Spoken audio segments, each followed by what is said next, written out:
저기 관동 대지진 때 이 일본인들에 의해서 우리 동포들이 무참히 학살당한 그 관동 대학살에 대해서 아직 일본 그걸 인정하지도 않고 또 우리나라 정부는 그걸 또 뭐랄까요 요구하지도 않고 있습니다.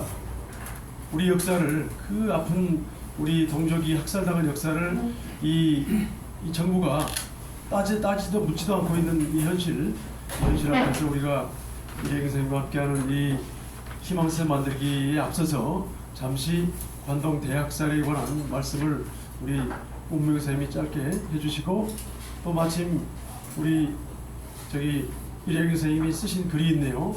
이따 가능하면 짧게 읽어보도록 하겠습니다. 나오시죠. 지금은 본 행사 전 그 식전 행사입니다. 네, 반갑습니다. 우문명입니다.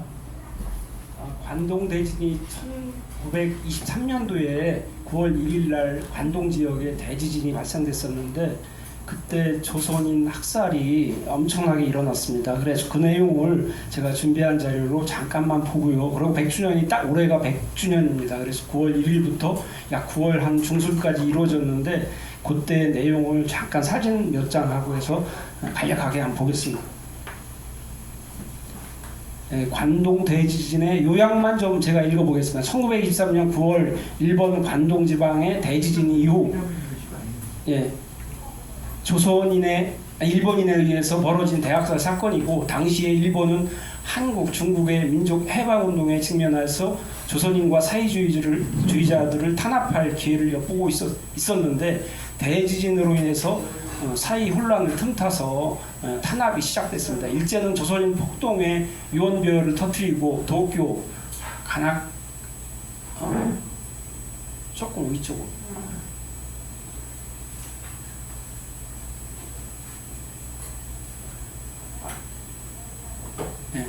도쿄, 가나카와현, 그 다음에 사이타마현, 지바현 등의 계엄령을 선포하고 나서 군대와 경찰, 자경단이라는 조직을 만들어서 수많은 조선인의 인명을 학살했습니다.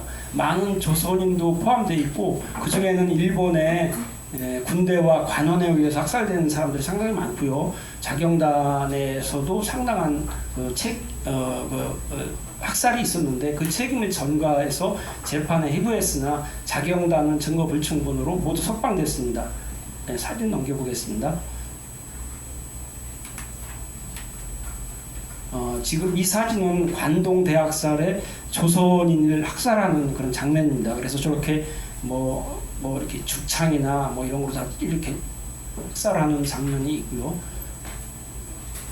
또 내려보겠습니다. 지금 다 읽지 못하기 때문에 그냥 사진만 위주로 보겠습니다. 요거는 지금 저 사진은 9월 12일 날 매일신보에서 조선인들이 폭동을 일으킨다고 이렇게 하는 내용들이 들어있는 내용이고요. 요 내용에 있거든요. 매일신보 9월 10일자에 저렇게 내용이 들어있고요. 밑으로 좀 내려보겠습니다.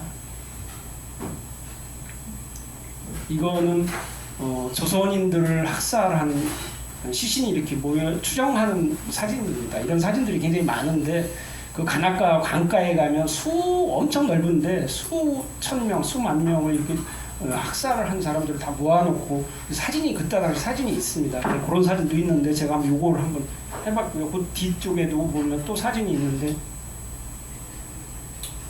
네, 이런 식으로 조선인들을 무참하게 학살을 한 사진들입니다. 그래서 올해가 딱 100주년 됐는데 이것을 아까 그 이혜경 선생님도 말씀하셨다시피 일본 정부나 우리 정부나 이거에 지금 윤석열이가 얘기하다시피 지금 일본한테 우리가 사과를 받을 게 하나도 없다라는 식으로 얘기를 하고 그러는데 이런 것들이 아마 그런 예가 아닌가 이렇게 생각하고 요까지 해서 제가 일본 관동 대지진의 100주년에 대해서 잠깐 말씀드렸습니다. 네, 고맙습니다. 예. 여기 이혜경 선생님이 이 페북에 쓰셨던 관도 대학살 희생과 윤미향 의원이라는 글을 짧게 쓰셨는데 제가 한번 읽어보겠습니다. 최소 6천여 명 아니 수만 명의 제1조선인들이 학살당한 간토 대지진의 사건 100주년을 맞이하여 일본을 향해 단 한마디 찍소리도 못하던 윤가 정권과 국진당, 한마디로 나라 쪽팔리는 매국노 집단이다.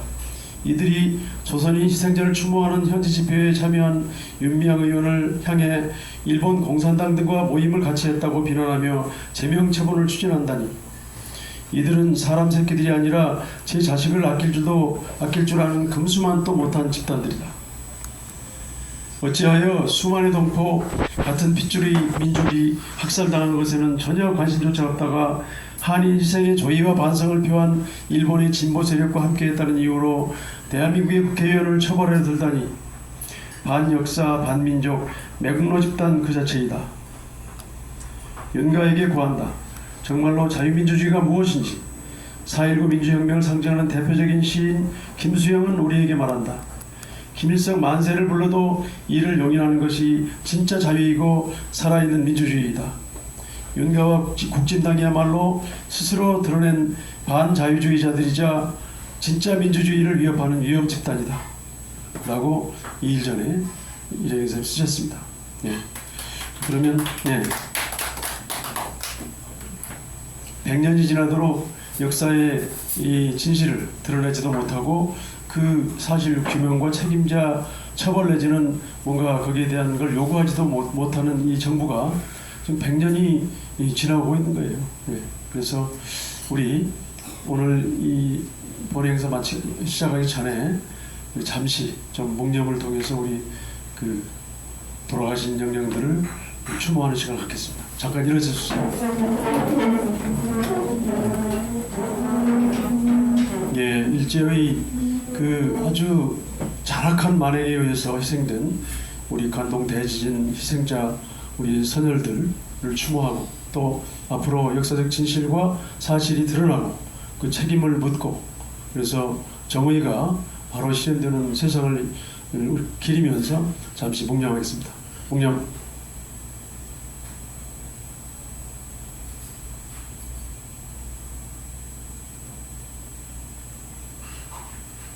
바로 앉아주시죠.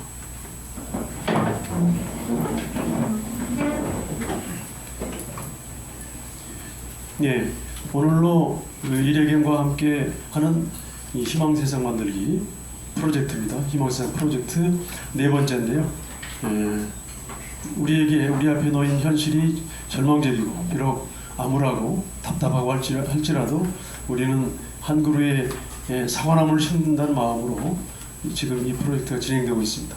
그래서 오늘은 우리 그 선열 중에, 그리고 조선이 망하기 직전에 망해가는 과정에서 그야말로 그 몸을 던져 뭔가 조국을 되살려보고자 노력했던 보제 이상선 선생님에 대해서 과연 지금의 우리 살아가는 이 현실에서 우리는 이 현실에 무엇을 하고 어떻게 행동해야 되는가에 대한 그런 교훈도 얻을 겸해서 우리 이래경 선생님의 네 번째 강의가 이렇게 시작되고 있습니다. 네. 자, 그러면 오늘 본행사를 시작하기 전에 여는 말씀 겸 짧게 말씀해 주실 이쪽으로 나오시죠. 저는 조등동 폐간 시민실천단의 고문으로 있는 이필립입니다.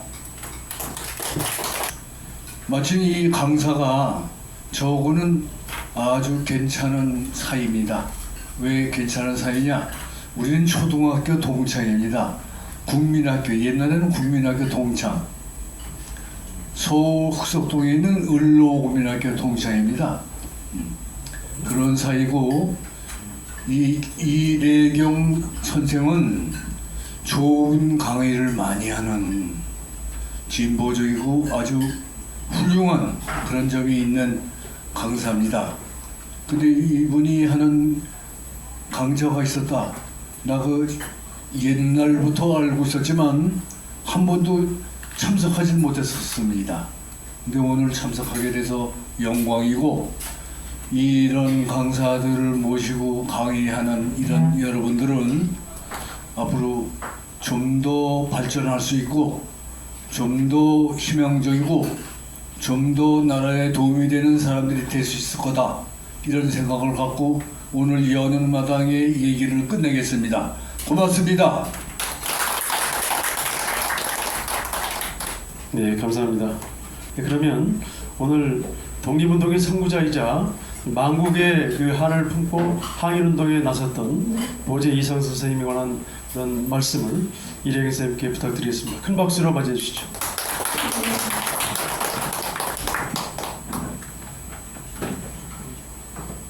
예, 망국의 거인, 제가 이런 말을 썼는데, 제가 이상서 선생님 잡은 건 지금 우리나라의 상황이 망국 지경이죠. 일부에서 내년 총선을 얘기하는데 총선이 문제가 아니고 나라 자체가 지금 위기에 있는 그런 상황에서 제가 며칠 전에 지금은 구국전선을 논할 때입니다라는 글을 올린 게 있어서 그 글을 먼저 읽고 오늘 주제에 들어가겠습니다.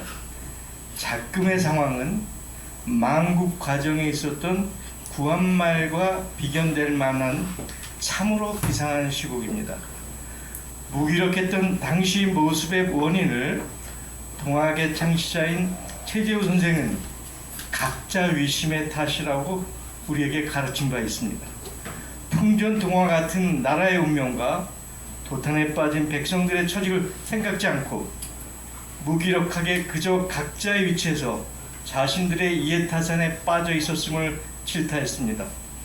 이후 시천주와 사인여천의 깨달음과 함께 제폭구민, 보국악민, 척양청의 구호로 창의된 동학혁명의 역사는 우리 모두가 잘 알고 있는 바입니다. 이렇듯 위대한 각성과 거대한 흐름이 현재 자랑스러운 대한민국을 만든 밑거름입니다. 그러나 현재 대한민국은 아래 언급된 몇 가지 상에서 보듯이 다시 치명적 망국의 과정에 접어들고 있습니다. 첫째, 국가, 위임된 공적 역할이 부재된 상황. 하나, 리더십과 나라 그리고 공동체가 실종된 상황. 권력의 무도한 사유와 검찰 법비들의 난동과 협박, 영토 및 생명을 위한 국권의 상실, 경제의 극전직하와 민생의 파탄, 여의도 드라마의 막장. 이 내용은 여러분들이 가슴에 분노로서 느끼고 있기 때문에 구체적 내용은 생략합니다. 그러나 하나 강조하고 싶은 것은 네 번째 항, 현재 검찰 법비들의 행태는 한마디로 난동과 폭거이며 우리 모두가 피땀의 희생으로 이루는 이 땅의 민주주의에 대한 일대 도전이자 협박입니다.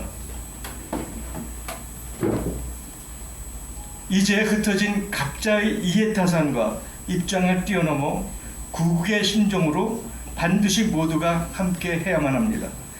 우선 당장 눈앞에 닥친 총선을 개혁 진보의 대연합을 통하여 완벽하게 승리로 이끌어야 합니다.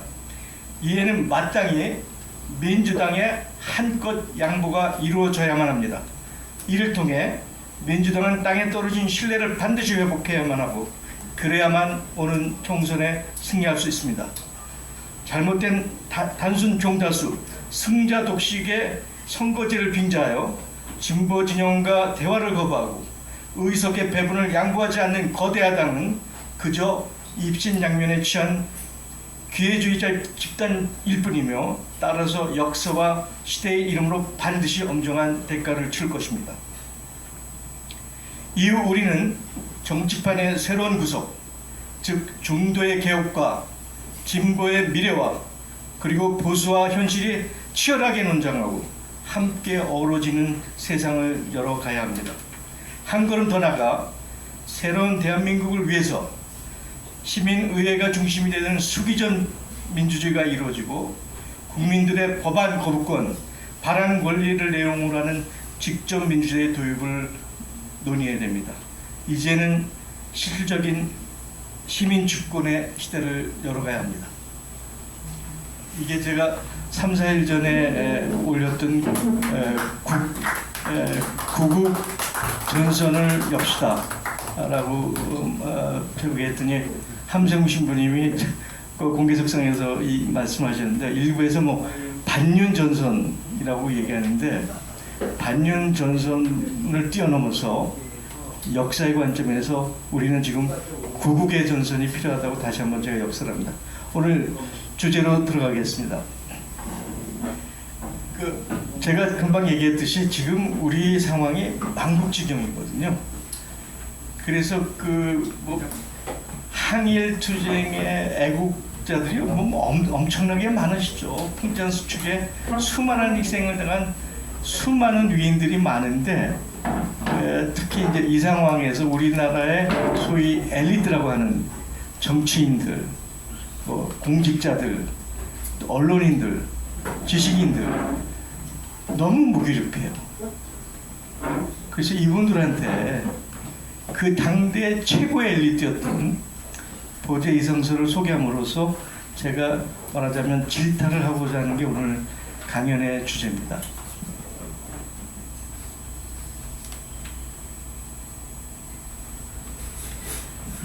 보제 이성설의 활동의 배경은 대한제국이 배경이에요.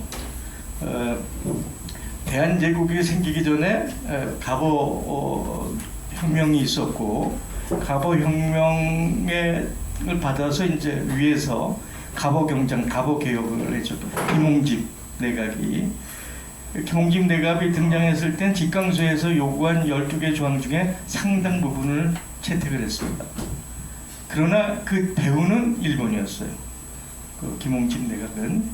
그리고 그 다음에 민비가 시해되고 단발령이 내리면서 전국 각처에 항일 의병들이 일어나기 시작하죠. 그런데 이제 그 민비 세력이 일본을 피해서 러시아 세력과 중국 세력을 끌어들이니까 민비를 이제 시한 건데 그 위험을 느끼고 이제 그 고종이 러시아 대사관으로 가는 아관파천이 이루어지죠. 그리고 아간파천에서 1년 뒤에 고종이 되돌아오는데 경복궁으로 가지 않고 덕수궁으로 돌아옵니다. 그래서 이제 대한제국이라는 이름을 걸고 그 하늘을 위해서 죄를 올리는 원구단도 지으면서 말하자면 구한말의 마지막 노력을 하는데 그게 1897년에 이루어졌죠. 그래서 황제를 칭하고 새로 이제 제국을 열죠.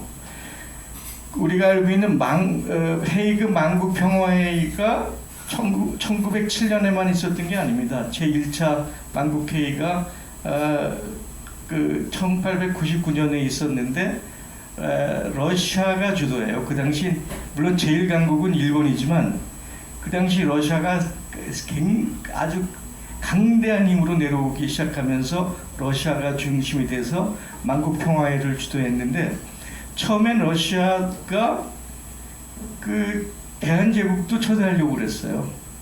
근데 워낙 서구 세력들이 반대해서 실패했죠.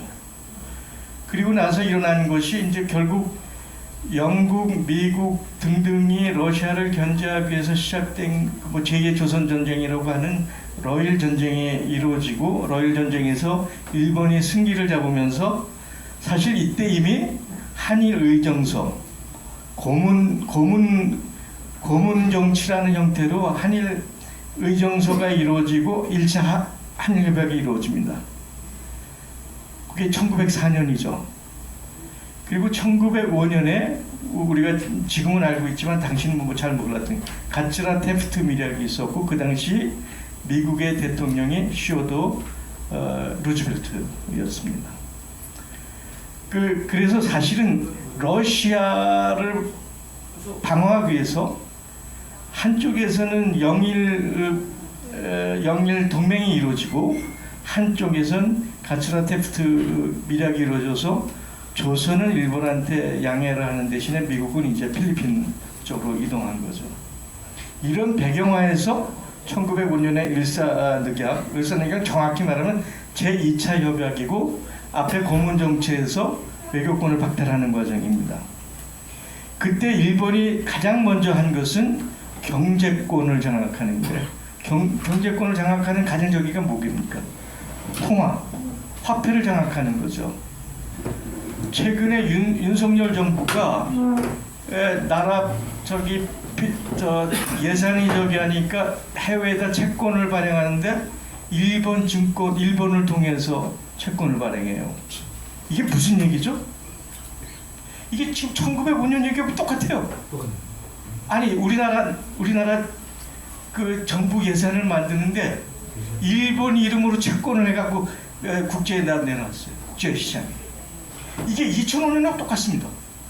일본이 한국을 잡아먹을 때 화폐, 통화부터 장악했거든요.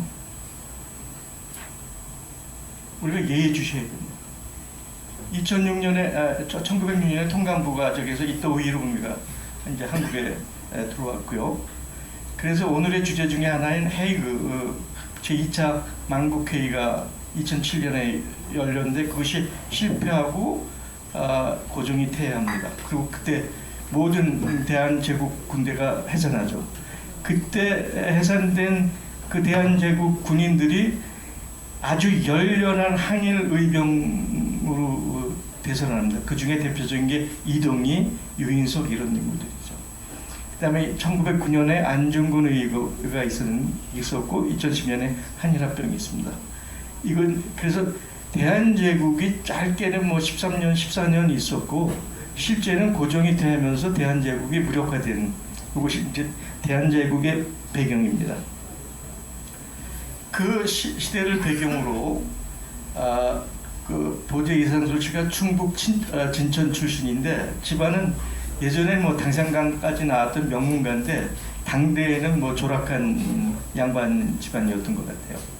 근데 이제 그 친척 중에 동부승진하고 있는 이용우가 자식이 없어서 뭐 이미 이상솔이가 똘똘하다는 소문을 듣고 양자로 입양을 해서 7세부터 한양에서 이제 생활하게 되는데 이미 이제 동부승지면 상당한 당상관 아니겠어요?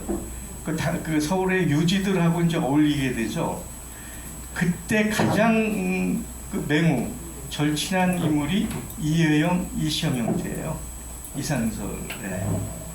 근데 이미 16세, 17세가 됐을 때 한양에 소문이 날 정도의 천재였습니다. 그때 외국에서 온 그 특파원, 외국 기자 특파원들이 조선의 제1급 그 지식인을 꼽으라 그러면 이미 그 20대 초반에 이상솔을 제일 먼저 꼽을 정도로 한양에 소문이 나 있었어요.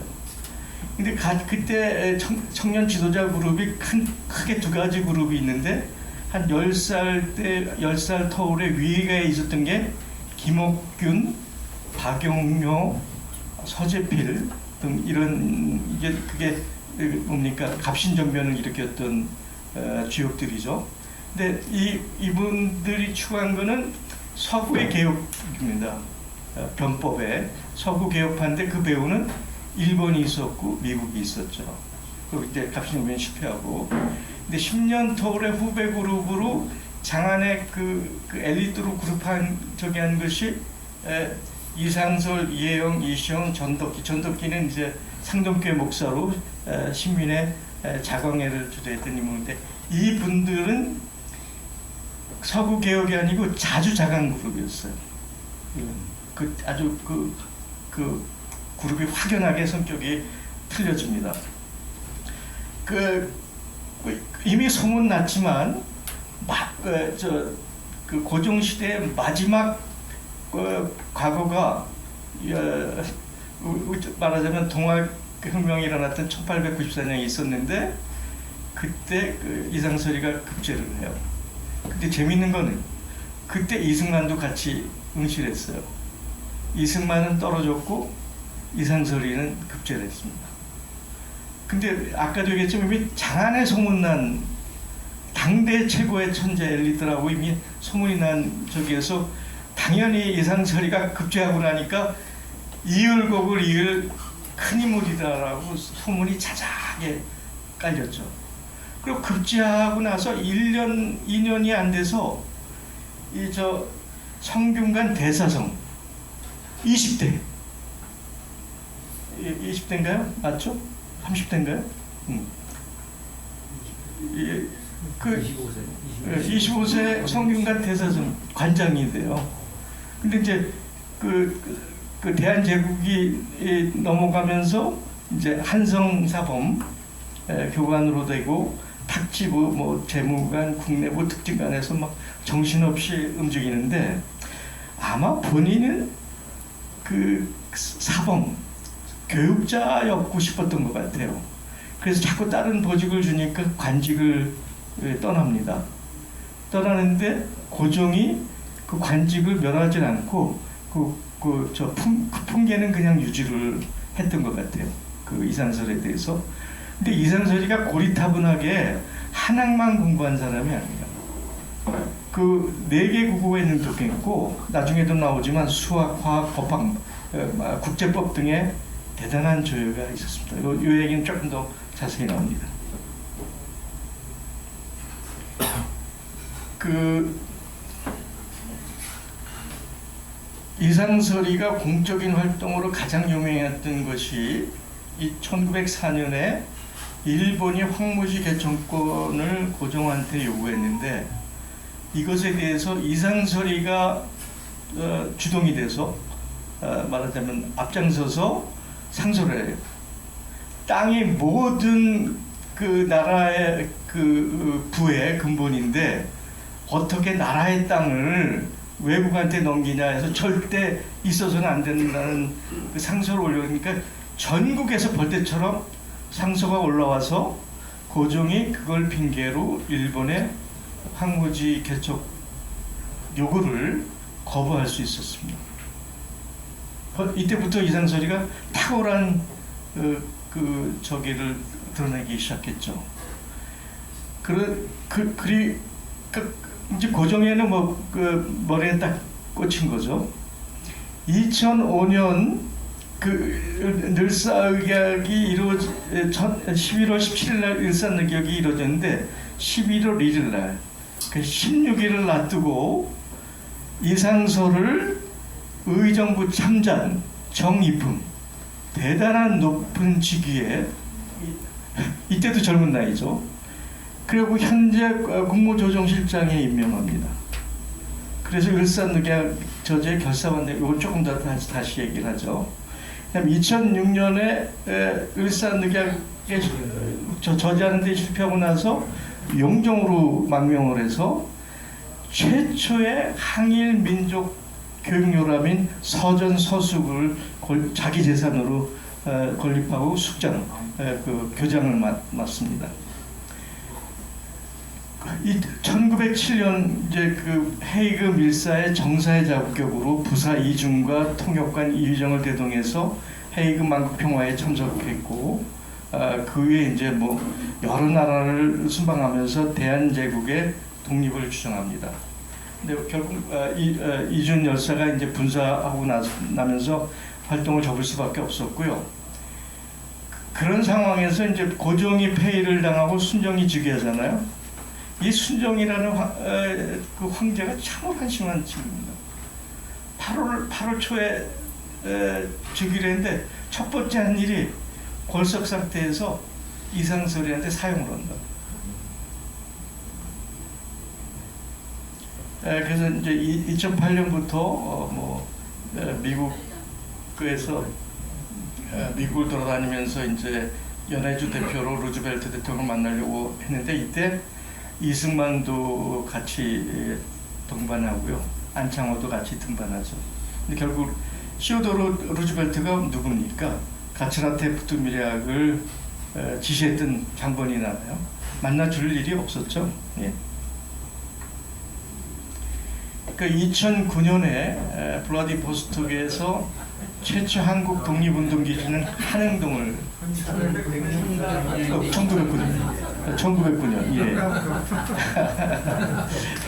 그리고 1910년에 그때 이제 그 의병장으로 유명했던 유인석이가 있었어요. 그 유인석을 내세워서 그 13도의군을 편성하고 고종을 러시아로 파천하는 시도를 하는데 그 고종이 결심을 못하죠. 유유부단하고 그 러시아 정부도 협조를 안 합니다. 그다음에 이제 연해주를 중심으로 연해주는 이제 최재형이라는 말하자면 민족 자산가, 재력가 그리고 아주 대단한 항일 운동가가 존재했기 때문에 그 기반으로 해서 건업회, 건업신문 그리고 이제 광복군 사관을 양성하고요. 1914년에 최초의 해외 임시정부인 대한강복군 정부를 수립하고 거기에 정통령으로 선임이 됩니다. 그리고 1915년에는 신규식 등등 해가지고 박은식 등등 해서 신한혁명단을 조직하고 고종을 이제 당수로 추대하는데 이것도 실패하죠. 그래서 결국 피를 토하고 1917년 46세에 우스리스크에서 사망. 이거 간략하게 이상서를 제가 이제 약사로 소개했는데 문제는 우리나라 역사에서 분산 이준만 얘기를 해요. 이상설을 잘 소개를 안 해. 그죠? 이상설이 오늘 이 강연에 오기 전에 이상설이라는 인물에 대해서 알고 계시던 분 계신가요? 없었잖아요. 이게 대한민국 역사 교육의 문제입니다. 정말 문제입니다. 지금부터 이상설의 그 간략한 약사를 중요한 대목 구체적으로 하나씩 들어가 보도록 하겠습니다. 대한제국을 어떻게 평가할 것인가? 저는 역사학자가 아니고 전문가가 아니까 평가할 수는 없습니다. 그러나 역사학계에서는 두 가지 상반된 논쟁이 굉장히 심한 걸로 알고 있어요. 동국대 황태현 교수나 서울대 이태진인가요? 하는 교수는 대한제국을 굉장히 높이 평가합니다. 끝까지 나라를 지키기 위한 최선의 노력을 다한 그 십몇 년의 세월을 평가하는가 하면 그것을 악평하는 입장에서는 고종이 왕족들 자기 가문을 나라는 어찌될까에 그 자기 그 왕씨 가문들을 지키기 위한 뭐라 그럴까 그 졸렬한 작품이었다라고 평가하는 그런 두 가지 측면이 겹치는데 저는 어쨌든 대한제국의 고종이 마지막 노력했다는 부분을 좀 평가하고 싶은 측면이 좀 있습니다.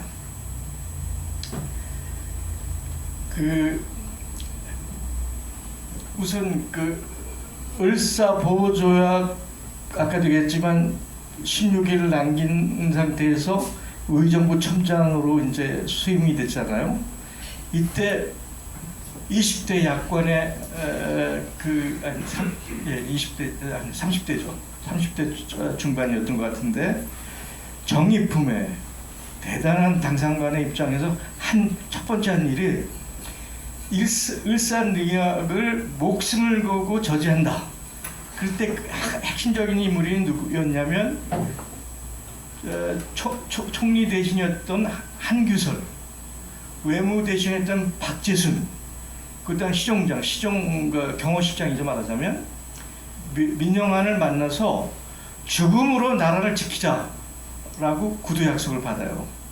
그러니까 이상설이가 이 세 사람을 찾아가서 목숨을 바쳐서 나라를 지켜야 된다. 다 약속을 받아냅니다. 나도 목숨을 바치겠다. 근데 셋 중에 박재순이가 태도가 이상해. 야리꾸리해. 그때 자기 절친인 이시영이 외교 교섭국장이었어요. 그리고 이시영 보고 박재순 철저하게 감시 감독해라. 엉뚱한 짓을 못하게. 근데 이상설의 이런 낌새를 차고 일본이 만주에 있는 일본군들을 조선수비대라는 이름으로 말하자면 군사 개헌을 비상을 본 거죠. 한양을 완전히 장악하고 꼼짝 못하게 하고 이제 아까 증명전이라는 데서 이제 일선녹이라는데 거기를 완전히 군대로 포위하고 다른 사람 접근하지 못하게 하고 소위 그 공무 대신들만 호출해서 그 중명전에 가둔 거예요. 그래서 그 중명전에서 가둔 상태에서 고종은 난 아프다고 참관 안 했고 8명의 공무 대신이 들어왔는데 한규설은 그래도 이상설이하고 약속한 게 있잖아요. 목숨을 걸고 지키겠다. 끝까지 거부하죠. 그다음에 이제 탁지부의 민영기도 그랬는데 5사람 우리가 알고 있는 박재순, 이완용, 이근택, 이지영, 권중현이 찬성을 하면서 그걸 근거로 일본 애들이 외교권을 박탈하는 을사늑약이 강탈당하는 거죠. 그러자마자 이제 우리가 잘 알고 있는 황성신문의 장지연이가 실야 방성대국이라는 그 호해를 뿌리기 시작했고 고종은 미국인 헐버트를 통해서 무효임을 선언합니다. 근데 여기서 보제가 또 한 발의 놀라운 활약을 해요. 그 상소문을 올리는데 나라를 위해서라면 나라를 뺏기면 왕인데 무슨 소용이 있냐. 왕이라 할지라도 나라를 위해서라면 목숨을 바쳐라. 신하가 왕에게 나라를 위해서라면 목숨을 바쳐라라는 상소를 올려요. 조선시대 굉장히 유명한 상소가 몇 있습니다. 그 뭡니까 조식 누굽니까 조식이 이제 중종 때인가요? 그 문정왕 태우죠. 문정왕후가 자꾸 국정에 개입해서 물러나니까 그 상소를 올리는데 과부가 어찌 국사에 개입을 하느냐 그래가지고 그 천하를 호령하던 문정왕후를 과부라고 소개하면서 문정왕후가 그 국정에 개입하지 못하게 하는 그런 대단한 쪽에서 조식이 남명조식 그 선비에 아주 규범이 됐던 상소가 한 분 있었고요. 구한말에 이제 최익현 이제 아주 그 선비의 상징이죠. 최익현 씨가 광화문에 도끼를 옆에다 꽂고 그 지부상소 내 상소가 틀렸으면 내 목을 치셔 라는 지부상소로서 최익현이가 유명합니다. 그리고 그 최익현의 그 상소 때문에 결국 대원군이 흥선대원군이 집중해서 물러나죠. 그리고 또 유명한 것이 이 순사집. 고종 보고 왕이라 할지라도 나라를 위해서라면 목숨을 바쳐라. 아마 셋 중에 가장 대단했던 상소라고 생각해요. 그리고 뭐 이제 그 을사오적 처단하라는 걸 얘기를 하고 근데 그 고종이 죽을 수는 없었죠. 그러니까 이제 결국 그 상소를 끝으로 이제 사직을 5 올리는데 고종이 4번을 거절했는데 5번째는 결국 이제 수락해서 공직을 떠납니다. 근데 아까도 얘기했지만 이 을사늑약이 체결될 때 김영환이가 이상설이하고 약속한 바대로 자결을 해요. 민영환이가 왜 자살했는지 잘 모르잖아요. 이상설이하고 철떡같이 약속을 한 겁니다. 나라를 지키겠다고. 정부에서 여럿이 죽죠. 그때 영국 대사도 런던에서 죽습니다. 본인도 김영환이가 자결했다는 얘기를 듣고 광화문 내거리에서 돌에다 머리를 찍어요. 피가 낭자해서 그때 이상설이가 다 죽었다고 소문이 났습니다. 그냥 급하게 실려가지고 한 달 만에 깨어나요. 이상설 씨가. 이게 중명전, 을사늑약이 이루어졌던 그 공간이죠. 이게 덕수궁 서쪽에 있고 이게 을사늑약에 채워져서 소위 이토 히로부미가 여기서 무슨 짓을 했는지 아세요? 자기 한국 첩, 애인, 배정자가 여기서 살았어요. 을사늑약의 현장이 이루어진 그 공간에 이토 히로부미가 자기 애첩 배정자한테 이 건물을 넘깁니다.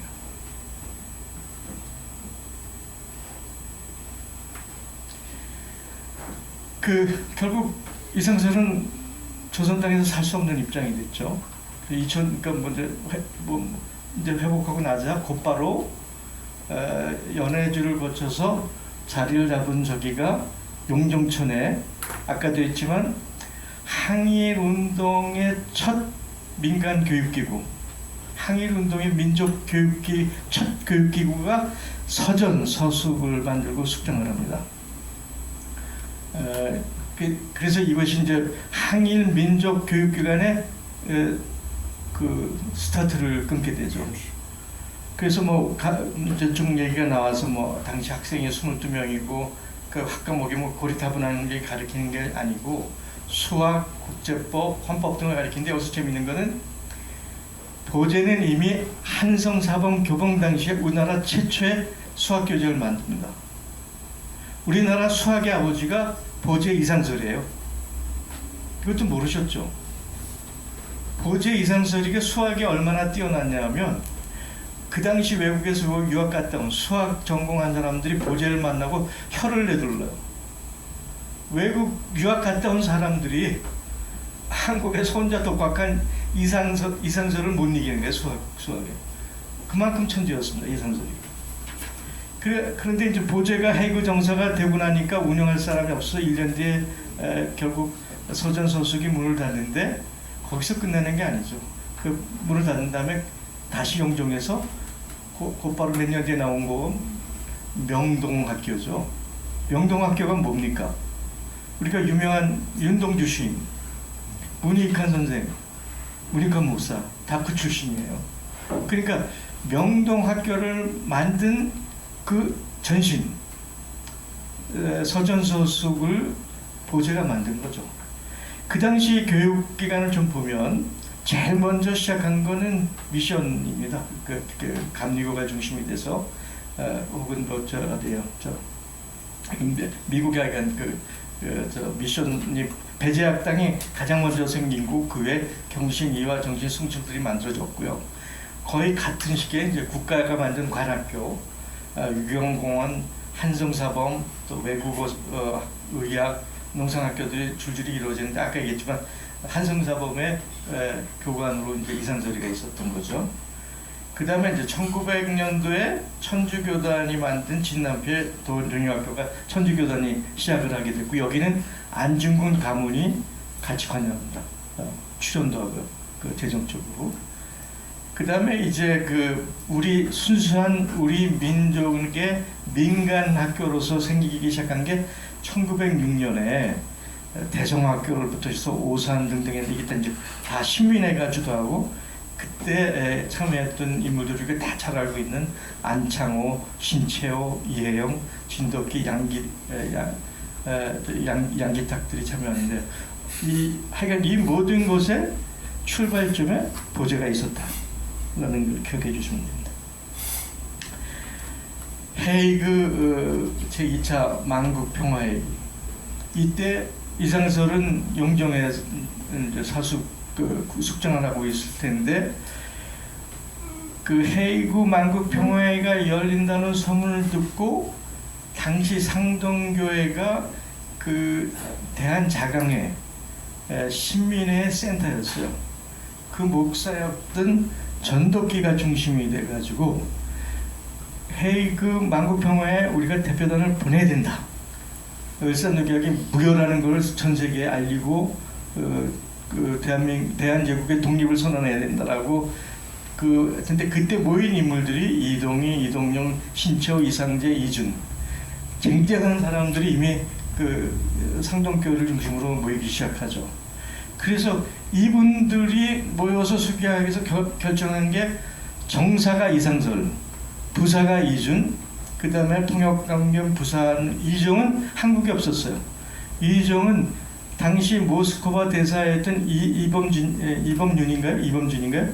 그 아들이어서 어렸을 때부터 모스크바에 살아서 외국어에 뭐 러시아, 불어, 영어에 능통한 인물이었습니다. 20대에. 그래서 이제 그 외국어에 능통하니까 이제 이정희를 부사로 했었죠. 근데 우리가 잘 알고 있지만 이준이 누구냐? 이준. 우리나라 근대 검사 1호예요. 윤석열의 최고참 선배입니다. 윤석열 검사 지금 뭐하고 있는 거죠? 자기의 1호 검사 선배가 나라의 독립을 위해서 목숨을 바쳤는데 대한민국 검사 출신들, 검사들 창피한 줄 알아야 돼요. 이준이 우리나라 검사 1호입니다. 평양 검사 1호. 한성재판소 활동을 했고, 근데 아주 거칠게 항일운동을 해서 저기 말하자면 해임을 당해요. 해임을 당해서 뭐 독립협회 활동도 하고 대한자광회 활동도 하고, 아까도 얘기했지만 그 전덕기하고 해서 이제 그 해임 밀사 파견에 주동이 되죠. 그리고 자기가 부사가 되는 겁니다. 이정 아까 얘기했죠. 이범진의 차남이어서 저 모스크바에 있었습니다. 이에 대해서 고종 이제 극비리의 저기 하는데 이 모든 이게 메시지를 누가 하냐면 전덕기 부인의 이종자매가 친전내님입니다. 황제 김상궁이라고. 김상궁이 그 모든 메시지를 전달하고 해서 대화를 했고, 고종이 승인하고 고종이 승인한 저기를 그 아까 얘기했던 헬보트를 통해서 국세와 수견 백지위원장을 내주고 대통령까지 지원합니다. 대통령까지. 그래서 이제 그 이준희가 그걸 가지고 용종에 가서 이상설을 만나고 같이 조인해서 모스크바 가서 이종을 대동해 가지고 해구로 간 거죠. 그런데 원래 지난번 1차에도 그렇지만 만국평화회 할 때 러시아는 대한제국을 항상 초대하려고 그래요. 근데 그때 세계 최고의 강국이 영국이었고 미국 아니었습니까? 이 세계 강국들이 결사반대해서 대한제국 이름을 빼는 겁니다. 우리 역사에서 영국이라는 존재가 아주 호약한 존재입니다. 영국이라는 존재. 그러니까 영국의 방해로 제명을 당해요. 그러니까 이제 특사들이 해외 도착하니까 영국, 일본이 중심이 돼서 온갖 수단으로 참여를 저질러죠. 들어갈 수가 없습니다. 그래서 그때 이제 의장국이 러시아인데 러시아에 어필을 하는데 러시아는 항상 이중적입니다.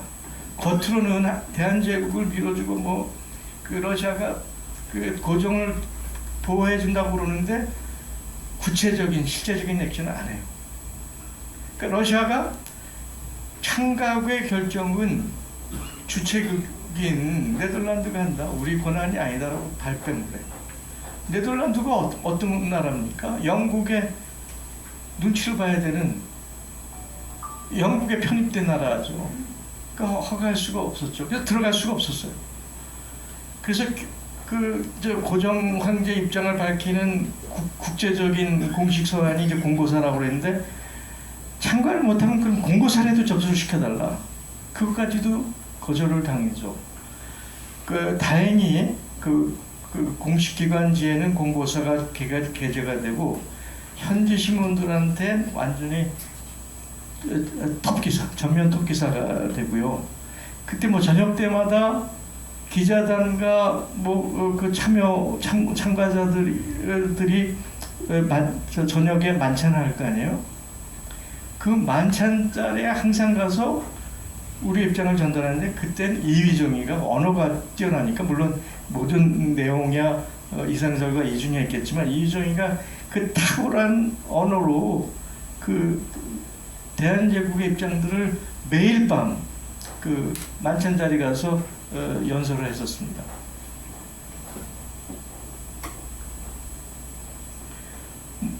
하지만 이제 실패한 이유는 영일 간의 동맹, 공수협정에서 뭐 당시 최고의 강국이 일본이니까 영국이니까 영국의 방해. 그 다음에 이제 그 미일 간에 이미 가치라 테프트 밀약이 있으니까 미국이 전혀 모른 척 한 거죠. 그래서 미국은 일제 모든 저기를 묵인한 거고요. 아까도 얘기했지만 그 러시아가 구두로는 대한제국 고종의 활동, 밀사들의 활동을 지지하겠다고 모스크바까지 갔을 때도 그렇게까지 약속했는데 막상 헤이그 현장에 도착하니까 모른 척한 겁니다. 이 러시아 이중적 태도는 그 이후에도 계속됩니다. 그러나 이제 성과는 현지 언론들의 면일 대서특필, 그 다음에 그래서 전 세계 이 사실, 대한제국이 있다라는 사실이 전 세계 주요 국가들한테 알려지기 되기 시작하죠. 근데 이때 이준 부사에 병고가 생깁니다.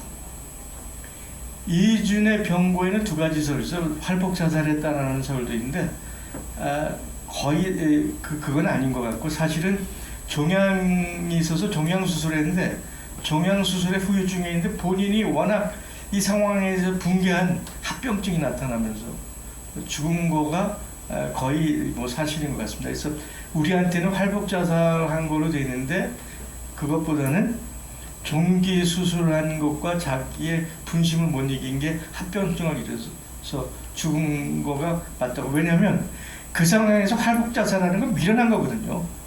어떻게든 그 만국회가 끝날 때까지 외교 활동하고 선언하고 알리고 해야 되는데 그 왜 자살을 해요? 끝까지 싸웠어야지. 그래서 결국 이준이가 돌연사하면서 더 이상 활동하기 어려워졌죠. 그래서 일단 감효를 하고 그 유럽의 주요 국가들을 별도로 돌아다니면서 제한제국의 입장을 밝히다가 이제 9월달에 감효를 하고 정식 안장을 하고 유럽을 거쳐서 미국으로 갑니다. 그 시오도르 루즈벨트를 만나려고 했는데 만나주겠어요?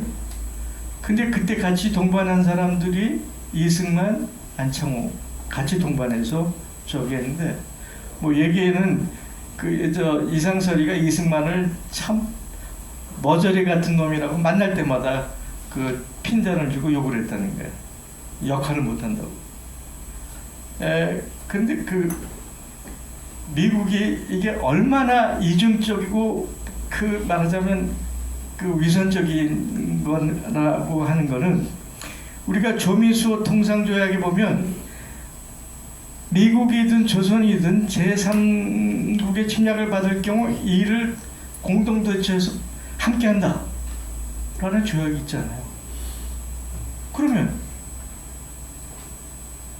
이 상황에서 당연히 대통령이 만나주고 한국의 입장을 대변해줘야 되는데 그 미력 때문에 만나주지도 않는 거죠. 그 미국의 이중적 위선이 지금까지 계속되는 거죠.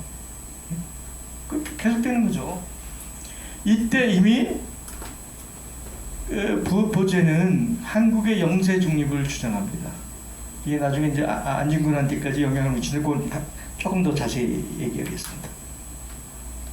이것이 당시 헤이그 현지의 프로판으로 일면에 대서특필된 사진관. 이게 뭐 이것뿐만 아니겠죠. 여러 군데 있었는데 자료로 남아 있는 건 이건 것 같아요. 여기서 가운데 앉아 있는 사람이 보제 이상설, 좌측에 서 있는 게 이준, 젊은 친구 20대가 이희종. 그러니까 이희종은 20대, 보제 이상설은 30대, 이준은 그때 40대였습니다. 그래서 결국 미국에서 활동해서 실패하고 그 자리가 잡은 것은 블라디보스톡에 자리 잡죠. 그 블라디보스톡이 자리 잡은 건 뭐 일단 뭐 그래도 러시아가 그때는 강국이었고 그 조선에 대해서 우호적이었기 때문에 자리 잡은 측면이 있고요. 그 당시에는 현지에 최정이라는 걸출한 애국지사, 자산가가 있어서 상당한 기반이 갖춰져 있기 때문에 갔는데, 거기에 이제 그 대단한 인물들이 같이 결합합니다. 그 전에 이제 그 간도 관리사, 그때 조선 말에 간도에 이미 수만 명의 그 우리 동포들이 살고 있어서 간도 관리사라고 이제 그 고종에서 임명됐던 이범률이라는 인물이 이제 고종이 폐위가 되면서 연해주로 결합했고, 그 유명한 그 의병장 유인석이도 저기 하죠. 그래서 그 유인석을 중심으로 해서 연해주 첫 의병 세력으로 12도 의군이라는 걸 아마 조직적인 의병으로서는 처음 조직된 걸 만들고 이 고종을 모셔오려고 하죠. 조금 더 빨았나요? 그래서 뭐 최정일 도와줬겠지만 어쨌든 항일 독립 최초입니다. 최초입니다. 항일 독립운동 기지라고 하는 한흥동을 건설했고 그 한흥동을 중심으로 해서 우리가 알고 있는 걸쭉한 인물들이 다 결집을 해요. 안창호, 신채호, 김자진, 홍범도 다 그 한흥동에 결집을 합니다. 안중근도 그렇죠.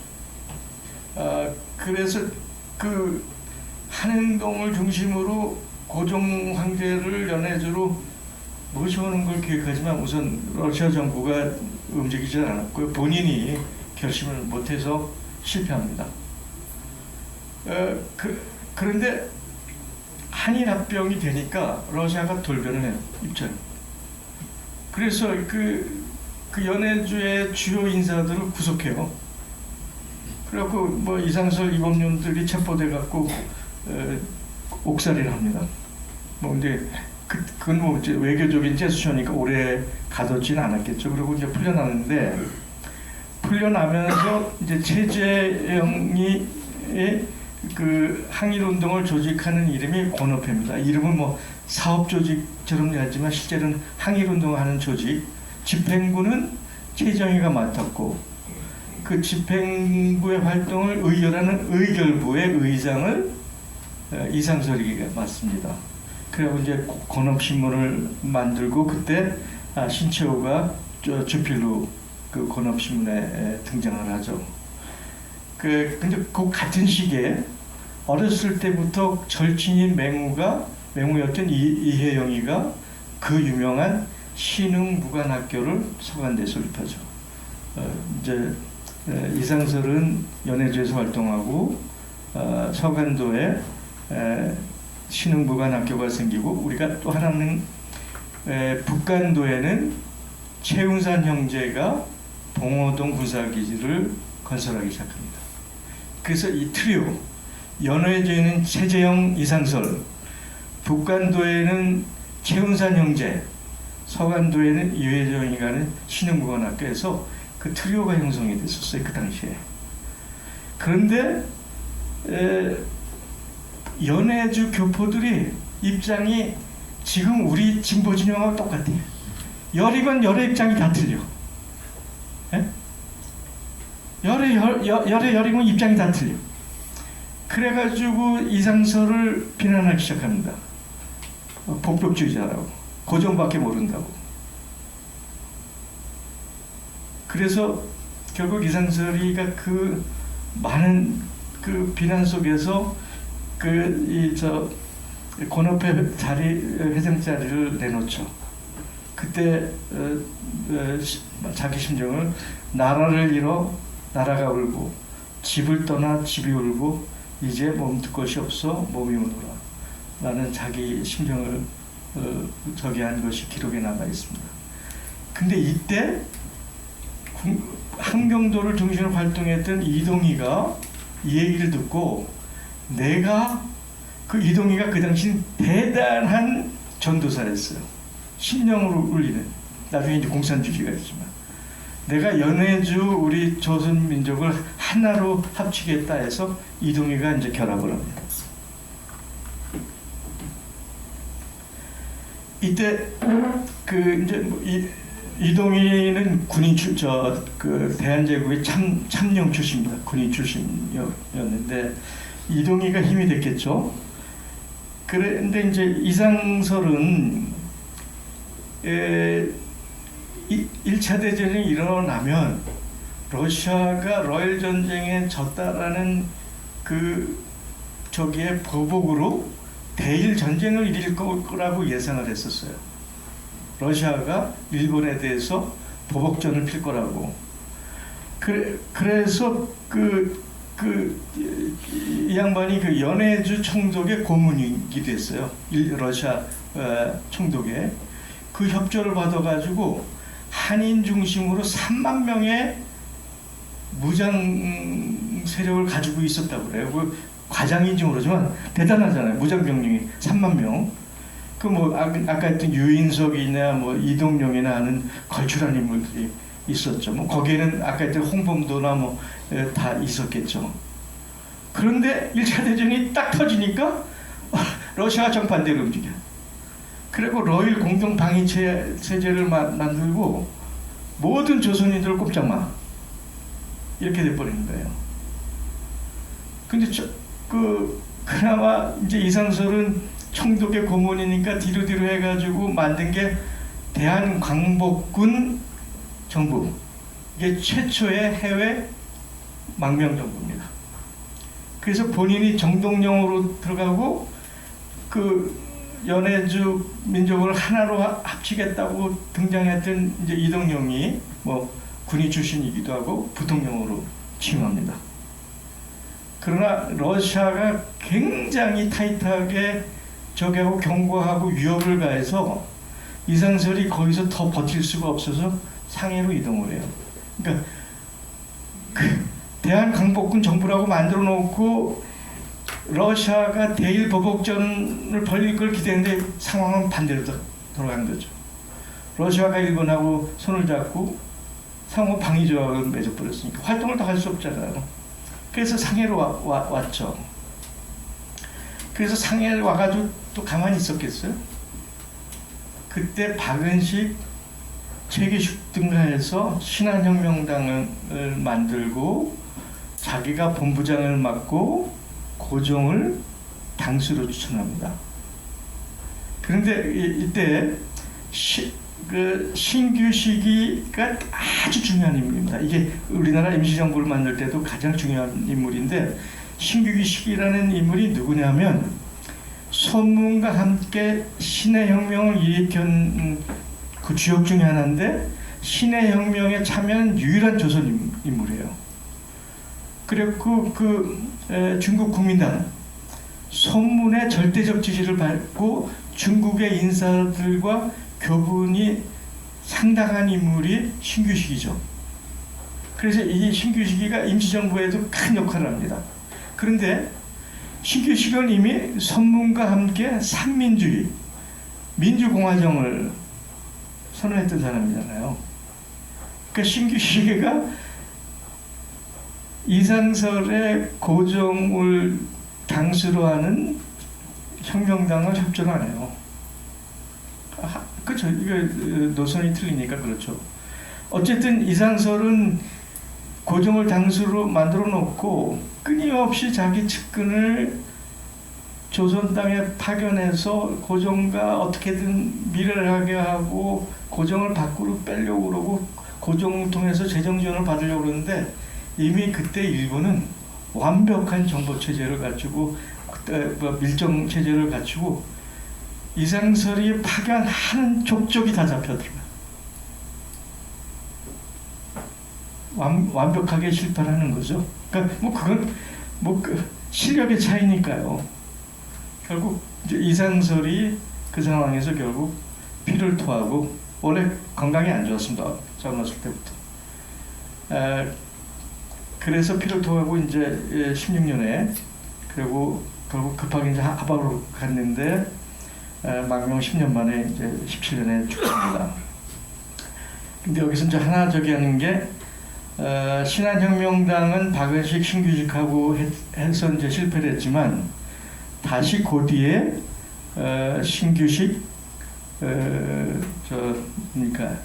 여운용, 조수항이 결합해서 대동단결 선언해 갖고 그때부터는 입헌군주제니 고정이 중심이 되는 게 아니고 민주공화국으로 시대 흐름이 바뀝니다.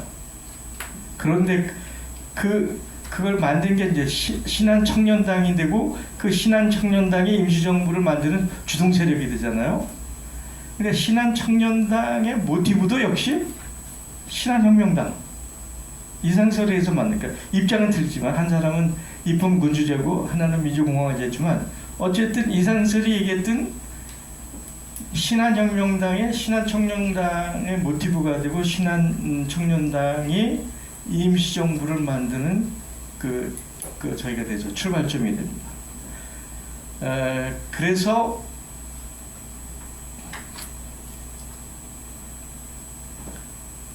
고대 이상설은 당대 최고 엘리트 천재, 이율곡을 잃을 만한 인물이라고 장안에 소문났던 이 시대의 거인이 결국 망명생활 10년 만에 죽습니다. 근데 여기서 하나 이제 두 가지 정도 얘기를 해야 되는데 1909년 10월 26일 날 안중근이 이토 히로부미를 저격하잖아요. 근데 그 여름에 블라디보스톡에서 이상설을 만나요. 그 이상설을 만난 그 인상을 자기 일기에다 적은 내용입니다. 이상설 금년 여름 해삼 위에서 만남. 동인의 포부는 대단히 크며 세계대세에 통하고 동양의 시국을 간파하고 있다. 이토 히로부미가 동양의 평화를 깰 염려가 있다고 말하고 있다. 애국심이 강하고 교육을 도모하며 국가 백년 대계를 세우는 인물이다. 또한 동양 평화주의에 대하여 동인과 같은 마음을 지닌 이는 드물다. 여기서 우리가 느낄 수 있죠? 이상설이 동양 평화를 얘기했고 세계 흐름을 얘기했고 이토 히로부미가 얼마나 이 흐름에 조선의 역사에 방해가 되는 위험인물인가를 안중근한테 가르쳐준다. 죽이라는 얘기는 안 했죠. 그러나 안중근은 이상설을 만나고 나서 이토 히로부미를 죽일 결심을 했겠죠. 그죠? 그리고 안중근이 이제 옥중에서 얘기한 동아평화론의 근간은 이상설에서 온 겁니다. 그죠? 아까도 이제 영세 중립 얘기를 미국에 가서 했고요. 근데 이제 그 이상설을 비판하는 입장이 있습니다. 그 딱 하나죠. 복벽주의다. 고종밖에 모른다. 아까 그 권업회를 그만둬야 되는 비판의 저기도 그런 측면은 분명히 있었다고 봅니다. 그래서 그 이제 뭐 고대 총장과 했던 뭐 김준엽이나 이런 등 사람들이 얘기했지만 어쨌든 이상설은 유교적 충곤주의자, 복벽주의자라고 이제 평가받는 그런 측면이 있습니다. 뭐 저는 그 시대의 그 역사의 흐름의 한계라고 저는 봅니다. 이상설의 한계라고. 그때 이상설한테는 국가의 중심이 고종 위에는 누가 있었겠어요? 그렇죠. 근데 이제 뒤늦게 뭐 대통령 훈장을 주서받고 그 전국적이진 않지만 자기가 태어난 충청도 진천에서 역사적 인물로 숙모를 받으면서 숭열사라는 그 재단이라고 그럴까요? 이루어지고 2001년에 러시아 수입분 강변에 이상설 유어비가 건립이 됩니다. 그래서 블라디보스톡 여행을 가신 분은 아마 필수 코스로 이상설 선생의 유어비를 들리는 게 필수 코스로 되어 있는 걸로 알고 있습니다. 그래서 마지막으로 정리하면 이상설이 자기가 굴신하고 그 시대에 야합을 했으면 이화안녕 박재순에 못지않은 영화를 누렸겠죠. 그 위치가 단 한 번도 타협하지 않았죠. 자기의 모든 것을 던져서 46세 죽을 때까지 혼신을 다해서 보국 민민의 삶을 살았습니다. 그 다음에 놀라운 것은 항일운동의 첫 번째 자리에는 항상 이상설이가 있었어요. 교육기관도 이상설이가 제일 만들었고 만국평화회의에 정사로도 이상설이가 갔었고 연해주에 가서 그 사람들을 조직해서 흥한동을 만들었고 13의군도 만들었고 최초의 망명정부인 대한광복군 정부도 이상설이가 만들었고 상해 와서 신해혁명당이라는 당, 이당치국이라는 그 당의 개념을 이상설이가 시작을 한 거죠. 구한말부터 항일투쟁의 모든 자리의 맨 앞에는 이상설이가 있었습니다. 다만 아까 얘기했지만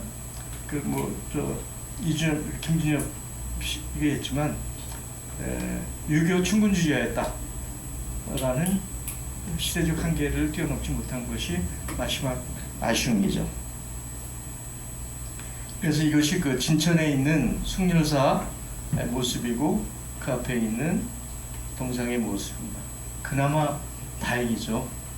우리 역사에서 잊혀져 갈 수도 있었는데, 근데 지금 바로 이 망국적 상황에 처한 이 상황에서 우리는 역사 속에서 다시 이상설을 살려내야 되고, 소위 우리 사회에서 엘리트라고 하는 자들, 정치인들, 공직자들, 언론인들, 지식인들한테 그야말로 죽배의 질타를 가해야 되는 메시지를 제가 오늘 이 강연을 통해서 던지고자 했습니다. 감사합니다.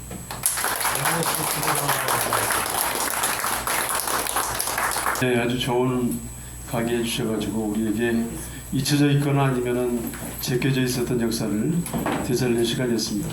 그러면 오늘 우리 우문명 쌤이 특별하게 지정 토론문을 좀 작성해가지고 나눠드렸습니다.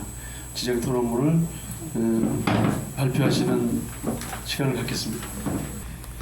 먼저 지금 발제를 하시는 이래경 선생님의 그 강의를 잘 들었고요. 그 내용을 가지고 제가 이 토론문을 만들어서 한번 읽어보겠습니다. 항일운동의 선구자 보제 이상설, 부제로 대한제국의 망국 시절의 거인에 대한 토론문. 본 발표는 과연 한국 사회에 희망은 있는가라는 말씀에 한국 사회의 변혁의 방향과 미래 좌표라고 설정하시고 이 시대를 통찰하고 계신 이래경 선생과 함께 진행하고 있는 이래경의 희망사상 프로젝트입니다. 그동안 진행해온 발제 내용들을 살펴보면 첫 번째, 패권체제에서 다자적 상호주의, 두 번째는 구한말 민중의 위대한 자각 통합, 세 번째는 한국 역사 속 오래된 미래, 우리 민족의 DNA 등 다양한 주제의 내용으로 발표를 이어오고 있습니다. 오늘 진행되는 한일운동의 선구자 보제 이상설 부제로 대한제국의 망국 시절의 거인으로 어려운 시대의 삶을 살다 가신 애국지사를 주제로 발제가 이어지고 있습니다. 저는 그동안 해박한 동서양의 근현대사와 날카로운 역사의식을 견지하고 계시고 오늘 주제에서도 어려운 시대를 살다 가신 보제 이상설 선생에 대한 삶과 시대 정신을 꼼꼼하게 정리해 주신 발제 내용을 읽어보고 깜짝 놀라지 않을 수가 없었습니다. 저는 사실 이 발제 전까지는 구한말 대한제국과 보제 이상설 선생에 대해서 어설프게나마 이해하고 있었는데 이번 기회에 좀 더 자세하게 공부하게 되는 계기가 된 것 같습니다. 이런 자리에 토론을 맡게 되어 영광스럽고 고맙다는 생각이 듭니다. 구한말 외세와 제국주의가 득세하던 시대의 대한제국의 상황과 현재 한반도 상황이 비슷하다고 볼 수도 있겠습니다.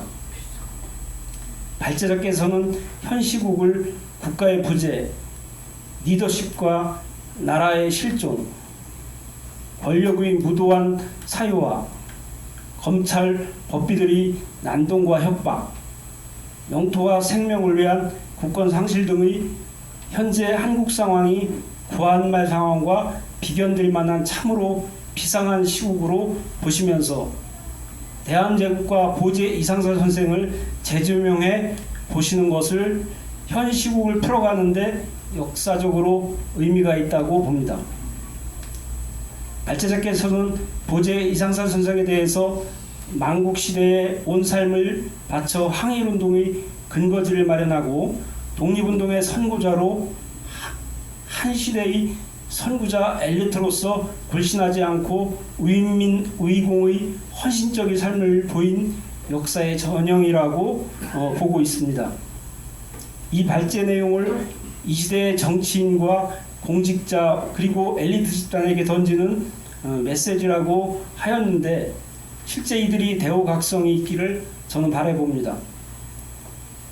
1915년 3월 북경에 있는 성낙형, 유동열 등의 독립운동가들이 상해로 가서 박은식, 신규식 등 동제사 간부와 이상설, 이춘일, 유홍열 등을 만나 신한혁명당을 조직했습니다. 당수로는 고종을 추대하였고 아까 말씀하셨다시피 이상설이 이 신한혁명당의 본부장을 추대되었습니다.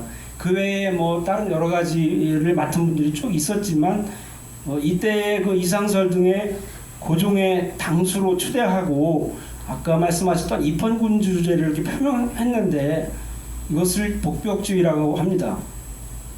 이 복벽주의에 대해서 아까 어느 정도 설명은 있었지만 이것을 어떻게 평가를 좀 하시는지 하고 마지막으로 그 아까 이것도 언급이 있었지만 여운형 중심으로 해서 1918년도에 결성된 신한청년단이 있습니다. 사실은 신한청년단이 3.1 혁명의 어떤 모토도 됐었고 그 다음에 파리 그 강화에의 김규식을 보내는 그런 일과 포함해서 그 김규식이 가고 나서 국내나 국외에도 독립운동이 있어야 된다고 해서 일본이나 국내 그 다음에 연해주 중국 쪽에 많은 사람들을 파견을 했습니다. 그런 내용들이 있었는데 지금 제가 두 번째로 좀 질문을 드리고 싶은 거는 그 신한청년단과 지금 좀 전에 계속 설명을 해주셨던 신한혁명당과의 비교해서 어떤 차이가 좀 있는지를 이렇게 좀 말씀해 주시는 거하고 신한청년당의 주요 활동과 평가까지 좀 있었으면 현 난국을 타개하는데 도움이 되지 않겠나 해서 저희가 세 가지 질문을 드려봤습니다. 네, 이상입니다.